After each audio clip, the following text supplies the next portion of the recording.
amigos, esta es una nueva aventura de leer. Hoy tenemos a Carlos Ernesto García, que, bueno, yo prefiero que él nos hable, porque nos pasa mucho en Europa que muchos autores que son del otro lado del Atlántico, que son de los queridos países de la América hispana, no son conocidos o, digamos, no tienen la difusión que su obra merece. Así que yo prefiero que sea el propio Carlos Ernesto quien nos diga cuál es la importancia de los trabajos que tiene realizados, porque yo sé que acaba de llegar de París de una entrevista que le han hecho allí por mediación del Instituto Cervantes. ¿Me equivoco, Carlos?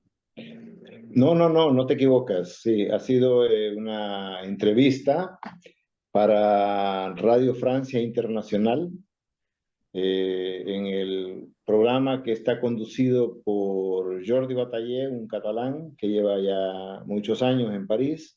Y bueno, pues ahí estuvimos, ¿no?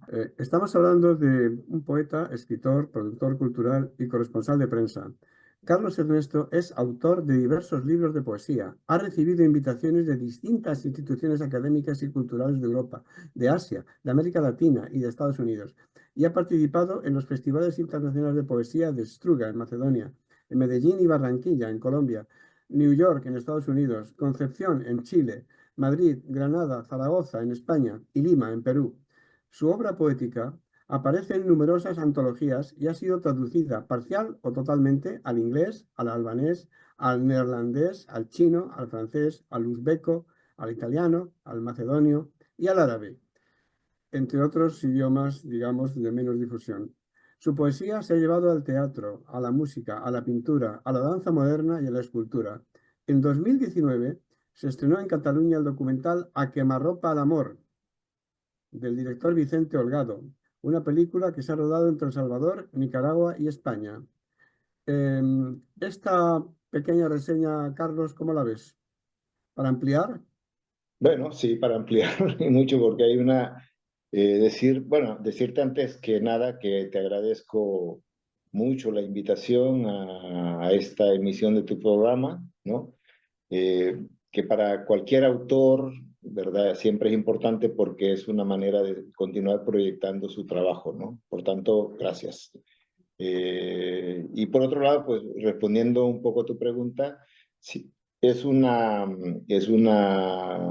biografía, una reseña, si quieres, de mi trabajo, pero que, claro, detrás de eso hay otros aspectos que no se mencionan, pues para no hacerlo más extenso, ¿no? Pero que creo que con eso que has leído, pues sintetiza también bastante lo que ha sido mi labor, tanto en el ámbito de la creación literaria como de la gestión cultural, ¿no? Que solo en la gestión cultural, pues tendríamos un ratito para hablar.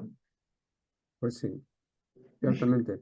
Mira, en España tenemos un observatorio para la lectura que depende del Ministerio de Cultura, que en este año, a primeros de año, en febrero, publicó un estudio, referido al año anterior, claro, que dice, en grandes rasgos, que el 36,6% de la población española declara que nunca lee libros.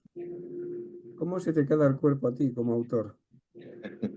Bueno, tomando en cuenta que estamos en un país que es capitalidad, ¿verdad? Editorial, la verdad es que me parece bastante, como mínimo, preocupante, ¿no? Porque una cosa es no leer cuando no existen los medios, ¿no? Cuando no hay librerías, cuando no hay Ujú. editoriales, cuando no hay posibilidades de adquirir un libro, ¿no? Pero precisamente de una cosa que no se pueden quejar en este país y en este continente es de que tenemos al alcance, pues si no son librerías, son bibliotecas, ¿verdad? Y si no son bibliotecas, inclusive pues a veces tenemos estas ferias de libros de segunda mano donde ya no podemos eh, poner como objeción a la no lectura el hecho de lo caro que puedan ser los libros, ¿no? Porque yo he comprado libros hasta por 1 euro, ¿no? Entonces, De me hecho, parece preocupante por el mero hecho de que, de que a veces los libros se compran, están en casa, y un libro que no se abre, pues es igual que un paraguas, si no se abre no sirve, ¿no? ¿Verdad? ¿No? Un libro que no se abre es igual que un paraguas que no se abre, no sirve de nada. O un paracaídas que no se abre, no sirve absolutamente de nada. Peor todavía. Está claro. Sí, Verás, Mark Twain decía que quien sabiendo leer no lo hace, no tiene ninguna diferencia con aquellos que no saben leer. Es decir, nos llamaba más o menos a los que se niegan a leer pudiendo hacerlo, analfabetos voluntarios. sí, ¿Por qué sí. la gente no quiere leer, Carlos? Yo pienso que hemos entrado en una era, ¿no? Donde la educación, y aquí tiene que ver con el tema de leer por el placer de la lectura, ¿no? Pues si los mismos profesores a veces no leen, que es el espacio natural donde los jóvenes y las jóvenes deberían de comenzar ese hábito por la lectura, pues si los mismos maestros a veces no leen, ¿cómo van a inculcar esa pasión, ese amor por los libros, ¿no? Por la lectura? ¿Verdad? Entonces, yo creo que la mayoría de personas no tiene idea de que leer significa cuando nosotros nos hablan de eso de la máquina del tiempo, ¿no? ¿Ya? Yo siempre le digo a la gente, yo he cabalgado a la par de las tropas de Pancho Villa, yo he combatido en Troya, ¿no? He navegado con los grandes marineros, ¿no? He estado en las gestas de la Revolución Francesa y eso lo he hecho gracias a la lectura, ¿no?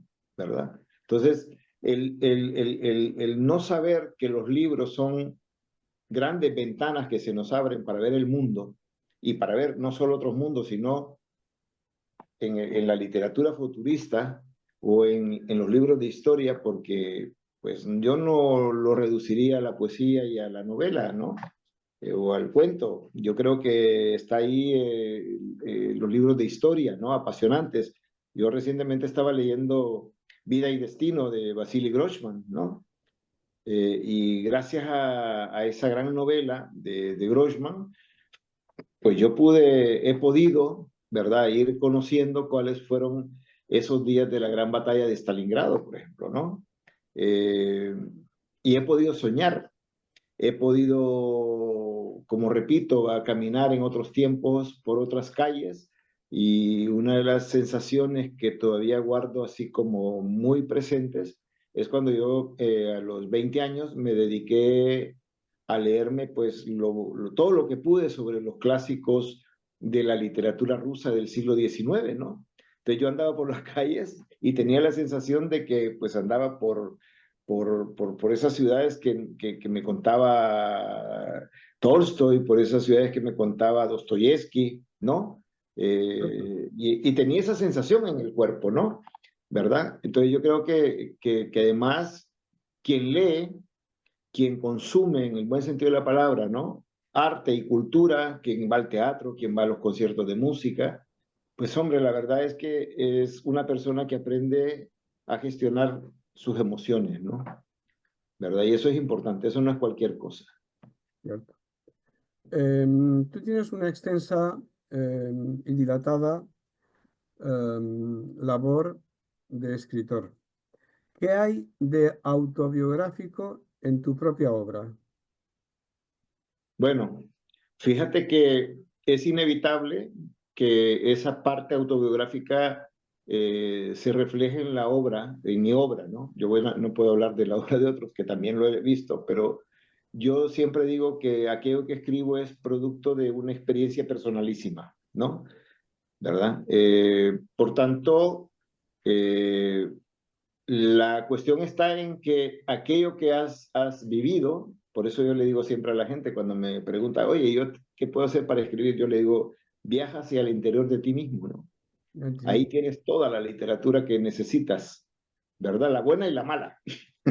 Entonces lo importante es que aparezca en la medida de lo posible por responsabilidad con la el propio acto de escribir, aunque solo sea un acto, digamos, que lo hagas como un hobby, pues tienes que buscar el mayor nivel de responsabilidad y eso implica convertir aquello que has vivido, aquello que has sentido en una obra literaria, ¿no? En una obra artística, ¿no? Entonces, Yo no solamente digo que está presente aspectos autobiográficos de mi obra, sino que además es algo que potencio, ¿no? ¿Ve?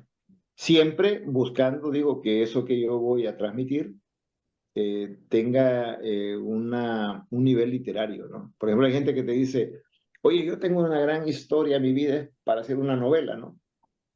Pero cuando te la cuentan, pues no ves la novela, no ves la vida interesante, a lo mejor, ¿no? Muy ¿Verdad? cierto. ¿No? Muy cierto. Pero la verdad es que la literatura, en el caso de lo que estamos tratando, pues la poesía, la narrativa, pues necesita sobre todo de una gran capacidad de reflexión, ¿no? ¿Verdad? De lo que uno hace, de responsabilidad. Y yo siempre le digo a la gente, si usted le va a pedir a un carpintero, ¿no? Que le haga un mueble, ¿verdad? Él tiene que saber manejar sus herramientas, ¿no? Si usted le pide a un sastre que le haga un traje, pues no le va a aceptar un traje con un pedazo de manga más alto que el otro, ¿no? Pues yo creo que aquello que nos chirría cuando escribimos, cuando creamos, pues no debemos de entregarlo mientras nos chirríe, ¿no? O sea, tenemos que hacer el máximo esfuerzo por entregar lo mejor de nosotros, porque solo lo vamos a hacer esa vez, ¿no? Solamente voy a escribir esa vez mi poema, mi novela, mi cuento. Y evidentemente, volviendo a la pregunta, pues sí, ya hay mucho de autobiográfico, aunque también es verdad que yo me alimento y me alimento de lo que veo en otras personas, ¿no? De esas vidas, a veces que uno les inventa también, ¿no? Y esa es la parte que me parece a mí que es el ejercicio de la construcción de la ficción, ¿no? Cuando escribes ficción. Ahora, cuando escribes una novela histórica, pues también tienes que ser riguroso, ¿no? ¿Verdad? Alguien me decía, yo a mis personajes no les doy de comer, ¿verdad? Y no les da de comer desde una vez que él presentaba un libro y en la presentación del libro un señor levantó la mano y dijo, perdone, le dice, pero es que usted le dio de comer unos caramelos a su personaje que en ese tiempo esos caramelos no existían, ¿no? ¿Verdad?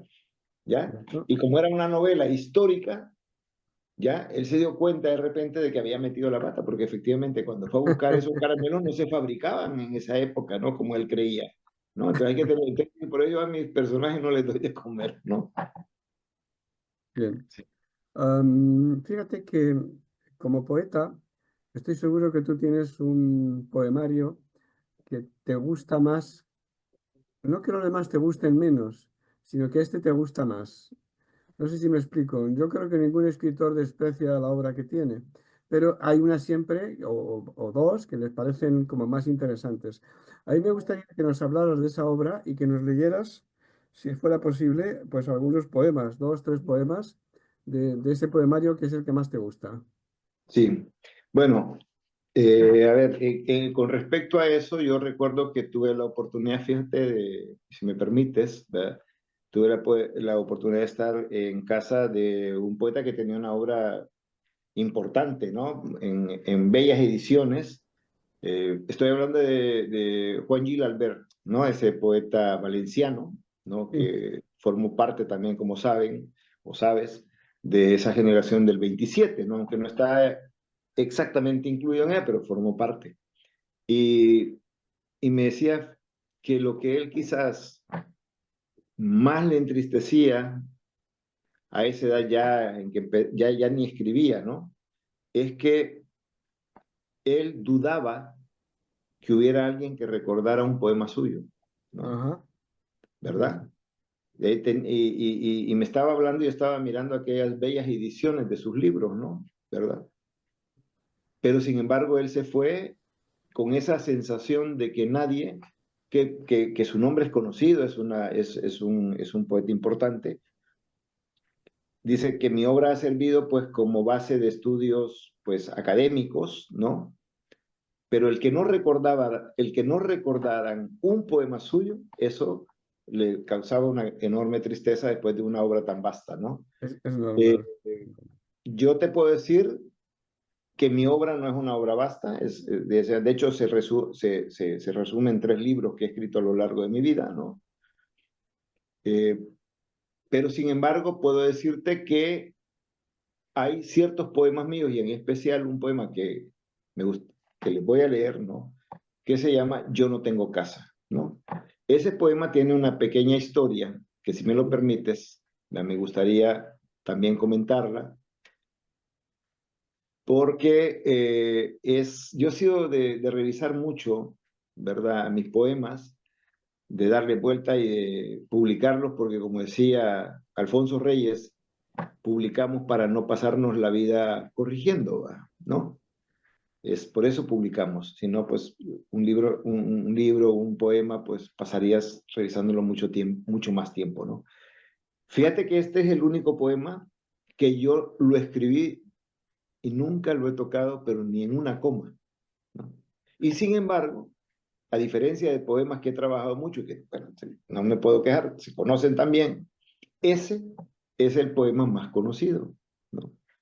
Tanto es así que en 1990 el poeta Rafael Alberti, ¿verdad?, me invitó a celebrar su cumpleaños con él en el Círculo de Bellas Artes de Madrid, ¿no?, donde estaban invitadas pues figuras como Nuria Espert, ¿no?, que tú sabes era pues la Sí, sí, sí, gran la actriz. actriz, además que estuvo haciendo giras con Alberti y con su poesía. Estaba la entonces jovencísima Aitana Sánchez Gijón, estaba, que yo recuerde, pues estaba Rosa León, Sí, Rosa León también lo recuerdo. y, y entre otras, pues estaba también Cristina Pérez Rossi, ¿no? Entonces, para mí, pues francamente fue un honor estar invitado a la edad que yo tenía, de 30 años, que prácticamente mis poemas habían salido publicados en revistas, pero no tenía un libro, ¿no? Y entonces, cuando Rafael, al finalizar aquel homenaje que se le hizo en el Teatro de Bellas Artes, del Círculo de Bellas Artes, nos invitó a la chocolatería, ¿no?, que es el restaurante donde iban pues con Buñuel, con Federico, ¿verdad? Y él pues nos llevó ahí para celebrar, ¿no? Y me pidió que me sentara a su lado, lo cual para mí fue un tremendo honor, imagínate, ¿no? Estar con Alberti al lado, cenando, ¿no? Y aproveché la oportunidad, entre otras cosas, para preguntarle cómo era que él me había invitado, ¿no? ¿Por qué me había invitado? Porque yo no era tan conocido como todas estas figuras que te he dicho, ¿no? Y me dice, porque resulta, me dice, que volviendo a España en un vuelo, ¿no?, yo venía de un congreso, fue a dar a mis manos una revista que traía publicado un poema, ¿verdad? Y que ese poema pensé que me hubiera gustado escribirlo a mí, imagínate, Un ¿no? gran halago, viniendo de Un gran Rafael. halago, ¿no? Y por eso te invité. Entonces me dice, todo poeta tiene un poema, me dice, por el que va a ser recordado, ¿no? Que era de lo que se lamentaba Juan Gil Albert, ¿no? Y ese va a ser tu poema, me dijo. Ese va a ser tu poema. Y así ha Estupendo. sido. Tanto es así, fíjate que, Ángel, que cuando a mí me piden para publicarme algunos poemas en una revista, me dicen, mándanos unos 10 poemas, unos 8, porque vamos a publicar 2 o 3 poemas, ¿no? Y siempre cae el poema de Yo no tengo casa, ¿no? Cuando yo hago una lectura pública y la gente se acerca después de yo haber leído pues 5 o 6 poemas que me tocaran, a hablarme de ese poema Yo no tengo casa. Y son gente que esta historia que te estoy contando la desconocen por completo, Claro, por supuesto, si no lo ¿entiendes? dices, no se puede Y adivinar. entonces es ahí donde reside esa magia, y posiblemente ni siquiera es el poema que más me guste, fíjate, ¿verdad? Pero es un poema que me ha dado alegrías también. Por ejemplo, cuando se celebró el 50 aniversario del final de la Segunda Guerra Mundial, la comunidad judía de Brooklyn me invitó a leer solo ese poema, que ya estaba traducido al inglés, y me pagó el boleto aéreo desde Barcelona hasta New York, ¿no? Me pagó el hotel, pero no querían que yo les hiciera una lectura poética, sino ese poema, Ese, ese, ¿no? Y no el otro, poema, el el poema, poema, el cabal, poema. el poema, ¿no? Entonces, si me permites, ya he hecho este Adelante, cómo no. comentario, ¿verdad? Yo les voy a leer con todo gusto este poema, ¿verdad? Que te digo, se titula Yo no tengo casa.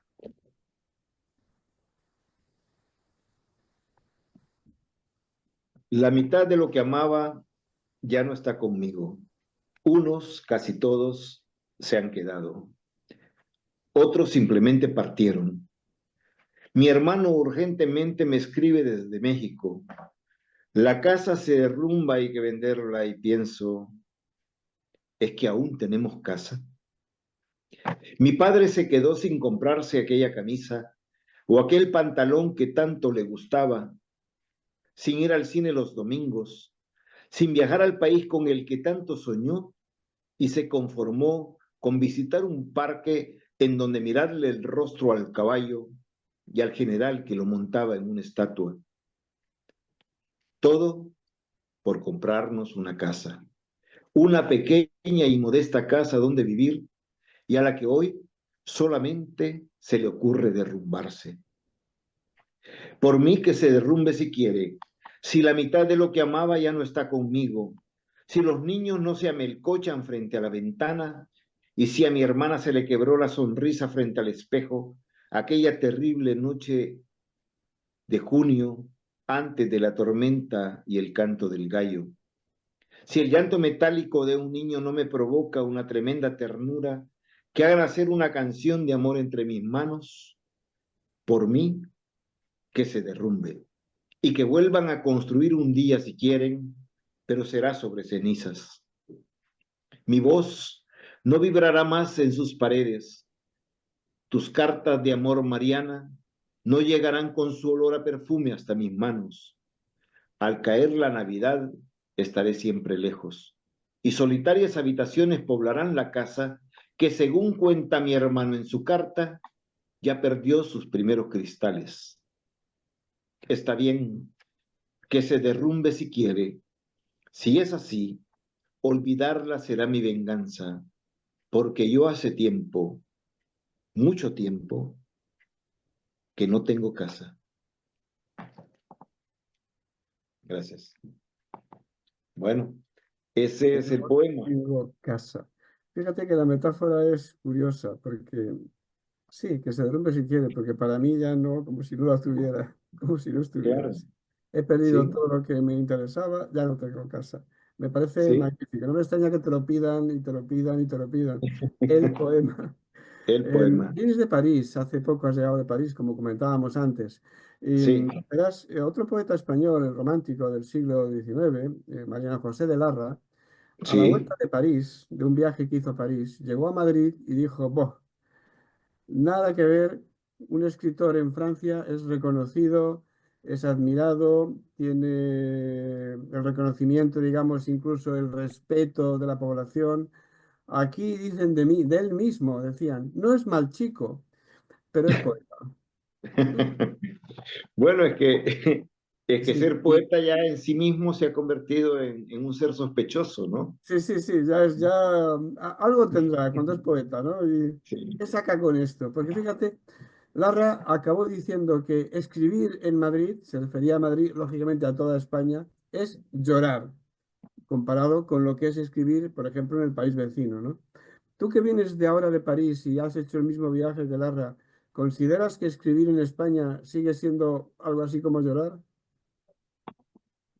Bueno, yo creo que depende de qué poetas hablemos, ¿no? Depende de qué momentos de esa poesía hablemos, ¿no? Yo creo que la poesía que se escribe hoy día es una poesía en general de canto a la vida, ¿no?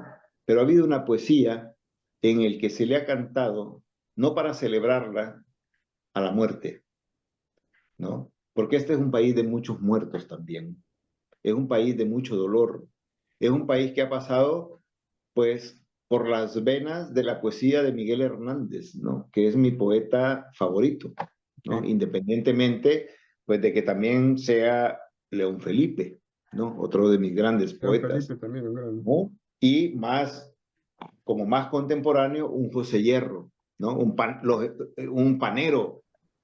Creo que hay esa poesía, ¿no? Que es una poesía que nace de la entraña de la historia de un país y que esas entrañas están muy ligadas, muy vinculadas al dolor, ¿no?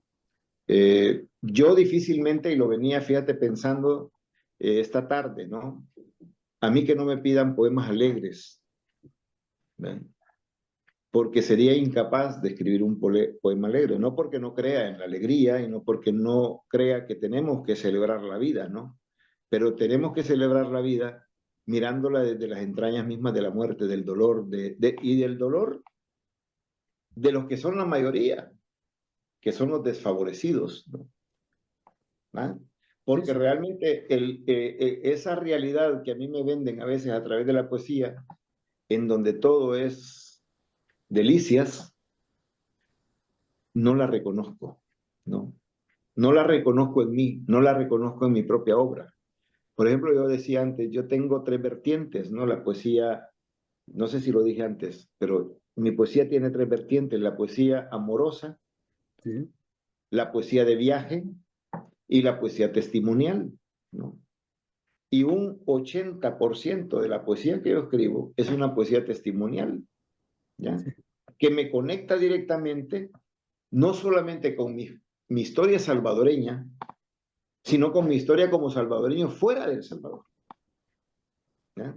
Es decir, en El Salvador algunos me conocen como el poeta de la diáspora, ¿no? eso. En Albania, donde fue publicada, traducida y publicada mi obra poética, un periodista me llamó el padre de la crónica poética, fíjate. Y yo nunca lo había pensado en esos términos, ¿no?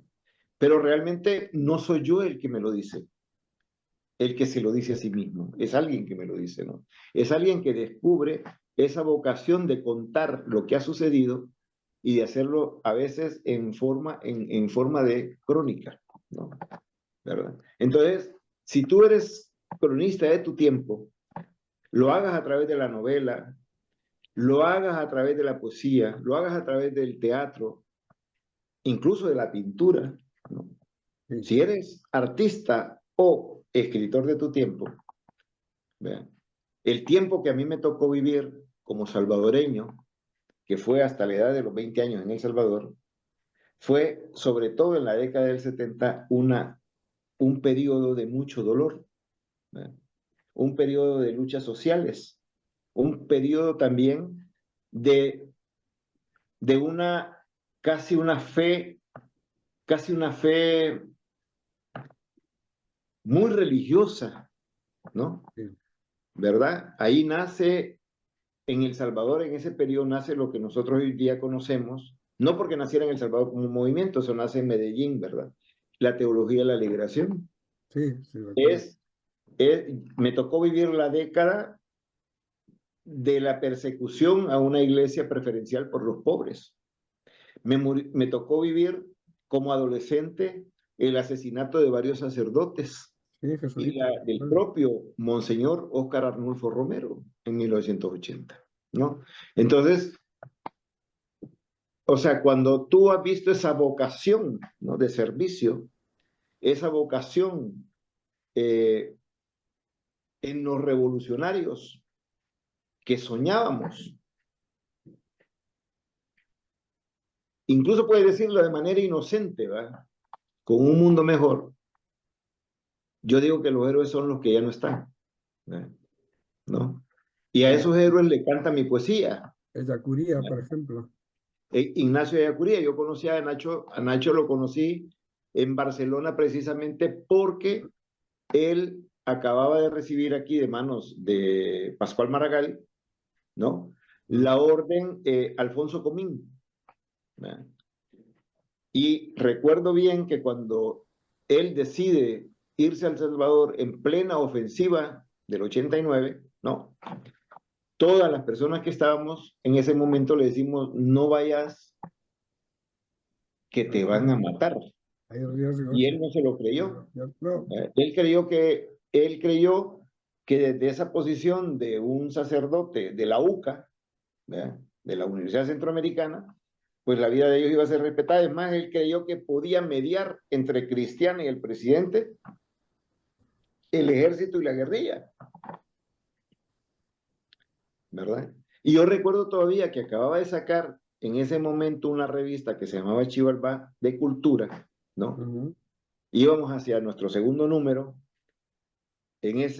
por cierto, en ese staff del Consejo de Redacción estaba Manuel Vázquez Montalbán, ¿no? Sí. Y entonces le pedimos a Yacuría que nos hiciera un artículo sobre Iglesia y Revolución. Y él nos lo escribió desde Madrid, de su puño y letra, y nos lo envió antes de tomar el avión. Y me atrevería a decir que fue lo último que él escribió en términos de ensayo. Y se publicó. Y se replicó en un periódico en el Perú. ¿No?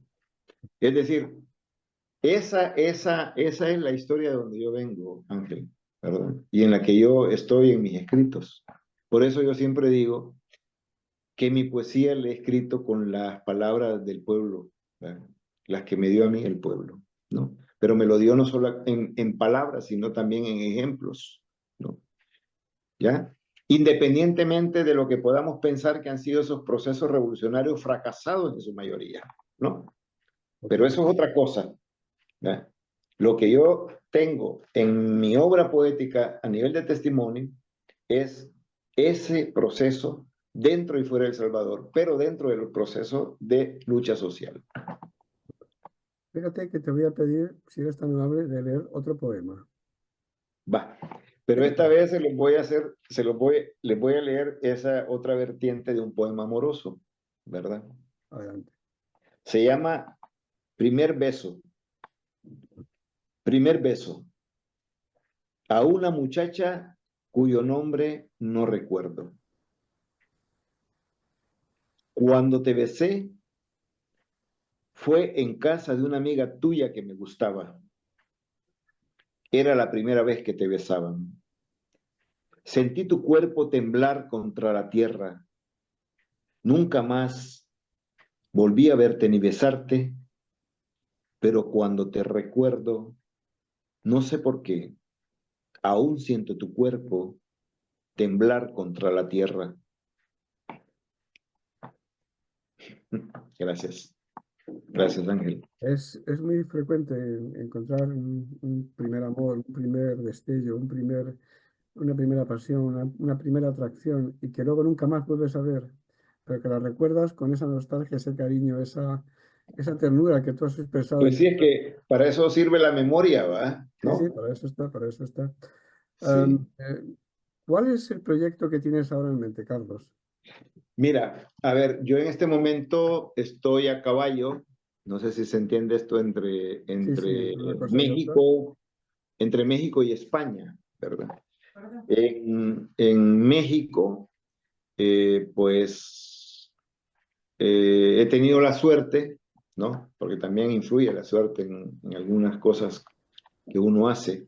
Y yo digo, he tenido la suerte de que la Secretaría de Cultura del Estado de México el año pasado eh, promovió, aceptó y realizó una exposición en la cual precisamente algunas de las cosas que anotabas tú al principio de mi biografía se dan, ¿no? Y es una exposición de 10 cuadros, 10 fotografías de 10 cuadros de un artista belga que es Marc de Broek, ¿verdad? Que se inspiró en mi poesía, ¿no? Y que aunque la colección que él hizo es de 20 cuadros, cuando él tuvo terminada esa colección de 20 cuadros, me dijo que esos cuadros no existirían sin esos poemas y que justo era que él me entregara 10 de esos cuadros y que yo los seleccionara, ¿no? Y como yo siempre digo, pues la verdad es que me serví con cuchara grande, ¿no? Pero también con la intención de que cada uno de esos cuadros, ¿verdad?, que se exponen al lado del poema, sirvieran de correa de transmisión de valores.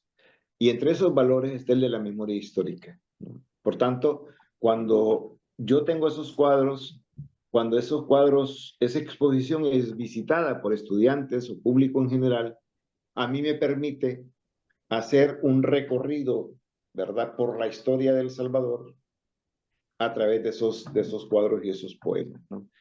Entonces, esa exposición se expuso eh, en el Museo Casa Toluca 1920, que es uno de los grandes museos de la ciudad de Toluca, que es capital del Estado de México, ¿no? Y después pasó a otro museo que está en Lerma. Entonces, el proyecto en el que estoy ahora es en el de llevar esa exposición, que me la han solicitado, entre otros lugares, desde la Dirección de Cultura del Senado de la República de México, ¿no? Y otros lugares, ¿no? ¿Verdad? Y como proyecto literario, pues ando metido en un libro de relatos, ¿no? ¿Verdad? Que espero terminar este año y que sería mi primer libro de relatos, ¿no? ¿Verdad? Así que eso es como lo inmediato. ¿Verdad? Sí, en eso ando. ¿Ya tienes título para el libro de relatos? Sí, precisamente, fíjate que una de las cosas que también he de decir es que El Salvador es un país de una historia de violencia, al menos en los últimos 50 años, ¿no? Entonces, lo que yo quiero sostener un poco a través de esos relatos es cómo hablar de la deformación que se produce en el individuo a través de la formación militar, de lo que llamamos la formación militar, ¿no? Entonces, los cuentos no hay un cuento alegre, no hay un cuento alegre, ¿verdad? Todos los cuentos tienen una carga violenta, ¿no? Violenta en distintos ámbitos, desde el amor, desde la propia guerra, ¿verdad? Y por tanto hay un concepto que se manejó en el ámbito de la guerrilla, ¿verdad? Que es hombre arma, ¿no? Los hombres arma, ¿no? Es decir, que está atribuido a aquellos, en especial a aquellos niños de la guerra que se desarrollaron desde su niñez, ¿verdad? Hasta alcanzar la madurez, porque pues fue una guerra larga, ¿no? Pero que eran estos jóvenes, ¿verdad? Que después pasaron a formar parte de esas unidades especiales de la guerrilla, que eran 5 hombres que eran capaces de volar en pedazos de un cuartel donde habían Sin 200 duda. soldados, ¿no? Sí, sí. ¿Verdad? Que los hubo varios, ¿eh? Era la guerra de unidades que se llamó, ¿no? Y esas unidades estaban conformadas por esos hombres arma, ¿no? Pero no eran menos hombres arma los que pertenecían a los batallones de élite del ejército, ¿no? Como el batallón Atlacat, del Ramón Belloso, ¿no? Que eran unidades también pequeñas, pero de hombres adiestrados y con una capacidad de crueldad, ¿no? Eh, que no quiere decir que que los de las unidades de la guerrilla no fueran a veces también crueles, ¿no? Porque claro, pues se llegó a combatir casi con las mismas armas y pues lo que tiene la guerra, que además de que voy a aprovechar para decir que no resuelven nada, ¿no? Ninguna guerra ha resuelto nunca nada, y esa experiencia la puedo decir porque la tenemos, la hemos vivido, ¿no? Es una guerra que cuanto más larga es, más se Más deprava, dramático. más te corrompe, ¿no? Y pues vivimos esa corrupción, esa manera de corromperse, ¿verdad? En las filas también de la guerrilla, ¿no? Entonces, ese es el título que va a tener el libro, Hombres Arma. Sí. Hombre arma. Hombres Arma. Fíjate que mi padre, que era militar, decía, Ajá. te va a hacer gracia, decía, a los civiles se les puede militarizar, pero a los militares no se les puede civilizar. Y tiene razón, ¿no? Tiene mucha razón, ¿no?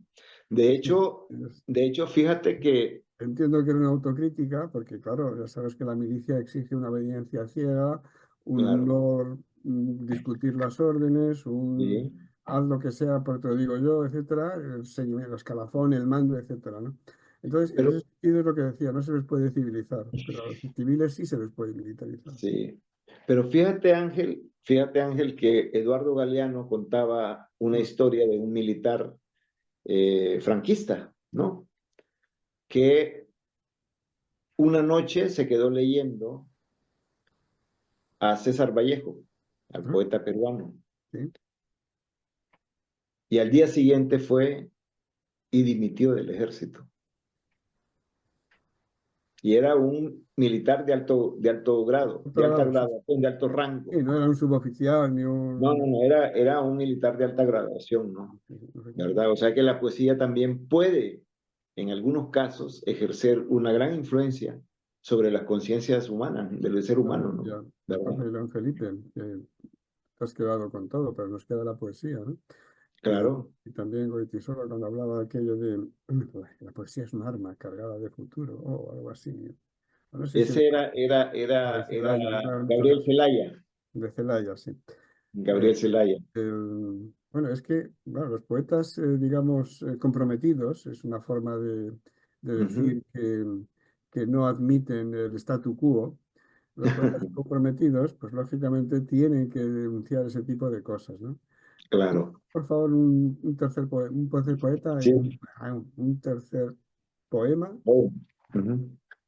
Bueno, mira, decía Octavio Paz que lógicamente un poema no se explica. ¿Verdad? Lo mismo que pues no se explica un chiste, ¿no? O el chiste te Igual, hace reír o no lo entendiste o claro, era ya malo, está. ¿no? Y lo del Pero no bueno. se explica. Pero Octavio Paz decía algo muy interesante y es que existe lo poético y el poema, ¿verdad? Lo poético es lo que engendra el poema, ¿no? Entonces lo poético de este poema que les voy a leer yo es que en 1981 yo fui invitado por el Centro de Altos Estudios de la América Latina, el departamento sería de Altos Estudios de la América Latina de la Sorbona, ¿no? Ujú. Para hablar y dar testimonio de lo que fue la figura de Monseñor Óscar Arnulfo Romero. Yo tenía 21 años, es la primera vez que llego a París, y me invitan a alojarme nada menos que en el Liceo Luis Legrand, ¿verdad? Entonces, este poema tiene que ver con ese Liceo Luis Legrand que quedaba frente a la Sorbona, ¿no? Entonces me dijeron, mira, te vamos a alojar acá en esta habitación y aquí, al lado de esta habitación donde vas a estar, me dijeron, era donde vivía, donde habitaba cuando era profesor y creo que también cuando fue estudiante, Jean Paul Sartre, ¿no? Se llama Silencioso París. Es un poema de esos que digo yo de viaje, que también me gusta Ah, sí, escribir sí, sí. de viaje. Excelente. Es la otra vertiente. Silencioso París.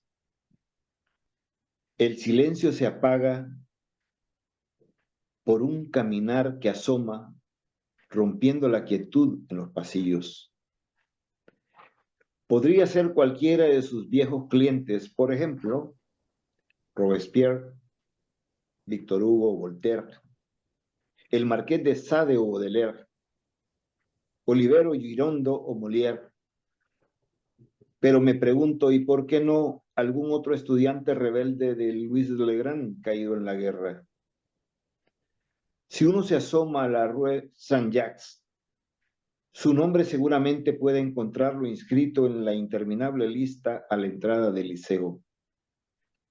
Pero esta noche, tras la pared de la estancia que de presto habito, solo imagino a un Sartre que entre el humo de su pipa contempla de brazos cruzados la cúpula del Panteón de París, acariciada tiernamente por la luna. Bueno, sí, Había, gracias. había un chiste de nuestro más famoso humorista del siglo pasado, bueno, de los más famosos, Miguel Gila. Ah, sí. Llego al Panteón de París y veo allí una cosa, un monumento enorme. Y dice, estos son las cenizas de Napoleón. Dice, fumaba mucho, ¿eh? Fumaba mucho. Qué bueno. Eso Sí, decía. sí. Bueno, pues, Bueno, pues fíjate efectivamente, que yo cuando llegué a París, hablando de eso, de París, esa primera vez que llego, llamo a un amigo escritor, ¿verdad? Que está en París, un salvadoreño, y me dice, ¿dónde te encuentras? Me dice, ¿no? Mira, le digo, yo estoy enfrente, le digo, de un hotel que debe ser muy importante porque inclusive le digo, tiene una oficina de correos, le digo, ¿no? Y me dice, ¿cómo se llama ese hotel? Y le digo, dice ahí Hotel de Ville, ¿no? Y yo Bien por creí, el bueno, ayuntamiento. Muy bien. Es el hotel de Vir. ¿no? Parece grande, parece importante, está lleno de banderas, Claro. por supuesto. Carlos, yo siempre Sí. termino estas entrevistas con una especie de, no es un acertijo, no, es una especie de cómo nos situamos cada uno. Dicen los suecos que una cadena es tan fuerte como lo sea el eslabón más débil de esa cadena. Y es cierto, Ujú, y luego la cadena se va a romper por el eslabón más débil, está claro. Pero en la ujú, cadena autor-lector está quien escribe, está quien corrige, está quien maqueta, está quien diseña una portada, está quien imprime, está quien encuaderna, está quien distribuye. Todo eso bajo el paraguas a lo mejor de una persona que está por encima de eso, que se llama editor o editorial. ujú, Y luego están los libreros, las grandes superficies de ventas de libros, las ujú, plataformas digitales de venta de libros, todo eso ujú. hasta que ese libro llega al lector. Ok. Bien, en toda esta cadena, ¿cuál consideras tú que es el eslabón más débil? El precio. El precio suele ser No, un desencadenante fuerte. Esto vale no, no, tanto, no, no. Yo creo que pero yo creo que digamos, el eslabón más débil realmente, en este caso diría que es el lector, ¿no? el lector. ¿Verdad? El lector, el que consume, el que se acerca a la vitrina de una librería y puede ser fácilmente seducido por un gran título o por una buena portada, ¿no? Sí, Porque a veces compramos los libros porque la portada es muy bonita, porque el título es atrayente y podemos ser, sin nosotros darnos cuenta a la hora de comprar ese libro, pues estafados, ¿no? ¿No? sí, porque el autor también es alguien famoso, reconocido, que no... Sí, y damos por sentado de que pues el hecho de que sea un autor muy conocido, pues es una garantía. Yo siempre digo, hablo de Jack London, ¿no? Jack London, pues era alguien que se bebía al final de su vida 1 litro de whisky diario y escribía 1000 palabras, Ah, ¿no? pues me parece poco. ¿Verdad? ¿No? Y escribía 1000 palabras, ¿no? Entonces, difícilmente, pues toda la obra de Jack London podía ser potente, ¿no? ¿Verdad? Sí, Comilla Blanca, Recordemos todo que, eso. recordemos que Jack London, como él mismo confesaba, él se hizo escritor en la época de la depresión, ¿verdad? Ajá. Porque él que era el tiempo en que vagaban buscando trabajo y encontraba trabajo el que mejor mentía, ¿no? ¿Verdad? Igual Entonces que él ahora. descubre su oficio de escritor descubriéndose en esa gran capacidad de mentir, ¿no? Que es parte del encanto de la literatura. Y recordemos lo que decía precisamente Oscar Wilde, ¿no? Yo soy capaz de creerte una gran mentira si está bien escrita, ¿no? ¿Eh? ¿No? Y que la novela, la narrativa, en últimas, es ese territorio donde puedes mentir como un bellaco y nadie te va a decir jamás nada. Y cuanto mejor mientas, más Mejor. hermosa va a ser la novela, Más ¿no? hermosa la, ¿verdad? cuanto más hermosa ¿No? la mentira, más bella se percibe y más se difunde y más Así alcance que tiene, para ¿no? mí el eslabón más débil, repito, y volviendo a tu pregunta, ¿verdad? Creo que es muchas veces el lector, el consumidor de ese objeto que ha pasado un proceso y que no confundamos, aprovecho para decir, no confundamos al editor, ¿verdad? Necesariamente con un hombre vinculado al amor por la literatura, ¿no? ¿Verdad? El editor no deja de ser un empresario. Y yo aquí te voy a decir el caso de Chus Visor, ¿no? ¿Eh? Chus Visor tuvo el acierto como editor, ¿verdad? De esa gran editorial Visor, pues de rodearse de una serie de figuras, digamos, con un gran criterio de la literatura pero cuando a mí me ha tocado y me tocó hablar con Chus Visor, yo pensaba erróneamente que estaba hablando con un intelectual y estaba hablando con un empresario, ¿verdad? Sí, ¿Ya? yo a veces los nombro como si fueran panaderías. Sí, Tú haces pan, haces varios panes de diferentes tamaños, condiciones, formas, etcétera, incluso composición. Y sí. si un estilo de pan no se vende, dejas de hacerlo, Por ejemplo, ¿no? por ejemplo. Y yo te Entonces, voy a decir una un cosa. escritor, Sí si es cierto, determinada cosa no se vende, deja de hacerla. Porque sí, fíjate que se lee poca Ujú. narrativa, pero es que la Ajá, poesía se lee muchísimo menos. claro, claro. Y fíjate, y te voy a decir una cosa, hablando de lo que se vende, que no tenemos que medir la calidad de un autor nunca por su venta, ¿va? Porque, No, por ejemplo, obvio. eh, fíjate, Sabina, Joaquín Sabina, que es de los que más venden, ¿no? Poesía en este país, pues ha vendido a lo mejor 17,000 libros de uno de sus libros, ¿no? En Visor, que por cierto lo publica Visor. 17,000, ¿no? ¿No? ¿Cómo vas a vivir de la poesía? Eso es mentira. En todo caso, puedes vivir de lo que rodea el mundo de la poesía, ¿no? Sí, Los talleres, es decir, lecturas, pero de la poesía los propiamente certámenes, venta, etcétera, y pero que nada esté más. pensando en vivir, digamos, de vender sus libros de poesía, pues va muy equivocado, ¿no? Y sobre todo, creo que el poeta lo que sí tiene que hacer, no sé si es lo que tiene, porque tampoco me gusta decir tiene, ¿verdad? Lo que yo creo que favorece, en todo caso, al editor de poesía es que se implique en todo lo que tiene que ver con la promoción, con aquellas presentaciones, que sea generoso con su tiempo, de la misma manera que el editor de poesía, que tampoco se enriquece editando poesía, pues ha sido con el acto de publicarlo, ¿verdad? Ciertamente, Carlos, porque es Eso es lo que cierto sí que lo que yo, no se conoce no se echa de menos. lo De que, manera por que eso. si no se promociona una obra, una difusión, etcétera, pues Y, nadie lo va a echar de menos porque no lo conoce, simplemente, ya está. y otra cosa que me atrevería a decir es que para un poeta, ¿verdad?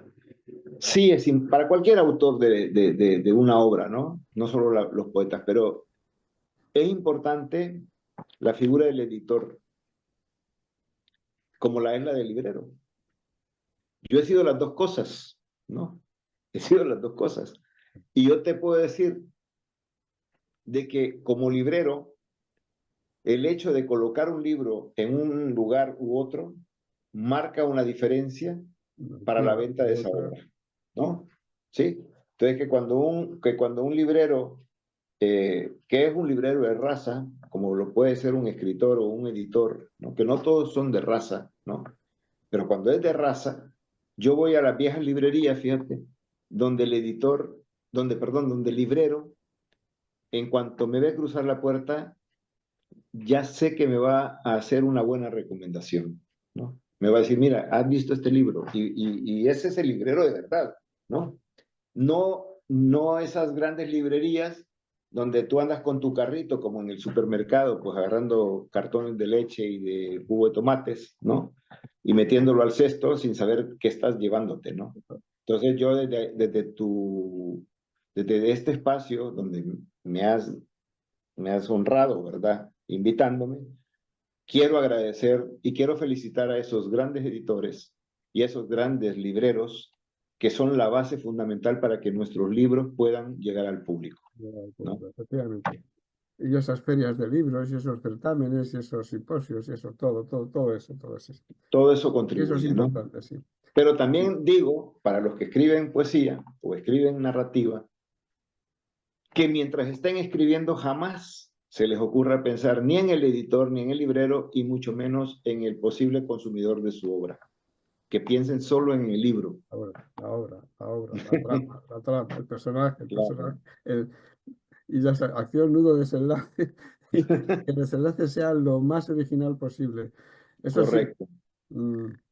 yo tengo mucho respeto por Agatha Christie, pero el hecho de que al final el caso se resuelva por un detalle que solo ha visto uno y que se cuenta en el último párrafo, pues siempre me dejaba con cara de tonto, ¿no? Claro. Dame las pistas a mí, a lo mejor soy capaz yo también de descubrir quién es el asesino o el No, ladrón o dónde está, pero no, no, ya llegó, claro. no, verás, es que pasó esto, ah, bueno, entonces claro, ya está. Y eso me dejaba perplejo, te lo prometo, Sí, Carlos. sí, sí. Con todos mis respetos, doña Agatha Christie, pero me dejaba perplejo. Claro. Bueno, Bueno, Carlos, pues pues danos una última recomendación para que nuestros queridos oyentes y también los que nos ven a través de los canales de difusión de las redes se animen a leer un poco más. bueno, yo voy a decir algo que es muy trillado seguramente y que quizás incluso los oyentes, los que vean tu programa, ya lo sepan, ¿no? Pero recuerden de que leer activa muchos elementos dentro de tu propio cerebro, activa muchos aspectos de tu propia vida, ¿no? Que leer te da léxico, por ejemplo, ¿no? Que un léxico pobre pues es el de aquel que no lee, ¿no? Las muletillas son muy, muy frecuentes en quienes no leen. Que leer te va a abrir espacios en las reuniones sociales, ¿no? ¿Verdad? Que tengas. Te puede hasta ayudar a encontrar novia o novio, Sí, ¿no? sí, Y que sí. sea un Ay, novio interesante, ¿no? O una novia interesante. Que leer, en definitiva, es no olvidarse que existen espacios que se llaman bibliotecas, que se llaman librerías, y que el acto de leer es un acto solitario, ¿verdad? No, es un acto solitario, pero que de vez en cuando vale la pena estar solo. Yo me atrevería a citar a Jorge Luis Borges cuando él decía de que si hay una forma de felicidad, esa te la da la lectura, pero que no se puede a nadie obligar a ser feliz. y añadía, si un libro no te gusta, déjalo, no se ha hecho para ti, busca otro, que hay muchos que te van a interesar. Correcto. Me encanta, Así es. maestro Borges, me encanta. Sí, sí. Carlos, pues hasta aquí la aventura de leer de hoy, pero te emplazo para que cuando salga a la luz ese relato, ese libro de relatos, Gracias. pues hablemos de ello y la aceptación que va teniendo, etcétera, etcétera, etcétera. ¿Te parece bien? Me parece excelente. Te agradezco mucho, Ángel. Saludo desde tu programa a tus seguidores y que yo sé que son personas pues que también están en la jugada de la lectura, ¿verdad? Que es una jugada de la que uno no puede salir Sí, sin salir malherido. sí, porque realmente leer solo perjudica la ignorancia, no, Eso, no otra eso. cosa. Bueno, Bueno, muchísimas Carlos, gracias. un abrazo Muchísimas gracias. y Un siempre abrazo. estás aquí, ¿de acuerdo? Un abrazo a todos. Muchas gracias.